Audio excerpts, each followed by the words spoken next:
I usually make some sort of rice dish. So that would be my go-to is usually kale and shrimp, if I can get my hands on shrimp. Otherwise, substituting for any protein is totally fine. I start with a little bit of olive oil in the pan. So I usually use a yellow onion. White onion's fine. And you want to cook that until it begins to be see-through. For the garlic, I mince it, and I'll throw that in right before I throw in the kale. You want the garlic to become somewhat aromatic before you toss in the kale, but you don't want it to be fully cooked at all. So you toss in the kale, and you want to toss it as much as possible, move it around a lot. At the point that the kale's starting to cook, you can toss on the lid. This is to reduce the bitterness of the kale, because kale is quite naturally bitter. And so that's one of the reasons why a lot of people are like, I don't get the kale craze. I don't get why people like kale so much. Probably because they're having a lot of bitter kale and they don't like bitter foods. So if you cook the bitterness out of the kale, most people are like totally into kale. And then I open up the kale, I toss the shrimp in, I turn up the heat even a little bit more. This is probably at high heat now, and I'm tossing it constantly.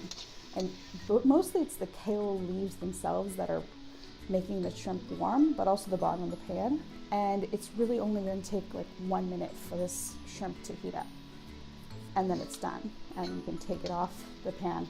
All while that's cooking, there's some rice cooking in a rice cooker preferably, or however you prefer to cook your rice.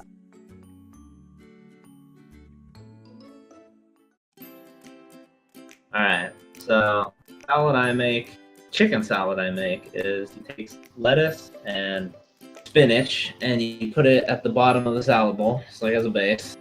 And then while you're doing that, you can be hard boiling eggs, which what I usually do is put it in till it boils, or have the egg in while it's boiling.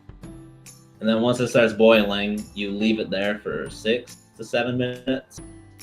Pull it out and pour it into cold water so the eggshell does not get stuck to the egg. And you use an egg slicer to put that into 2 different pieces, like sliced pieces. And I probably use about 2 hard-boiled eggs.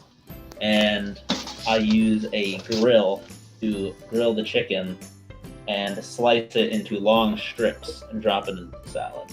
And use avocado, peel it, you get the avocado out, take out the center, and chop it up into slices, lay it on the side of the salad instead of dropping it in the middle. And then once you're done with that, you throw everything in the salad bowl besides the avocado, and you mix it up. Then you place it on a plate, and you put the avocado on the side. And then if you have balsamic vinaigrette, you can put it on the salad. Voila. Done.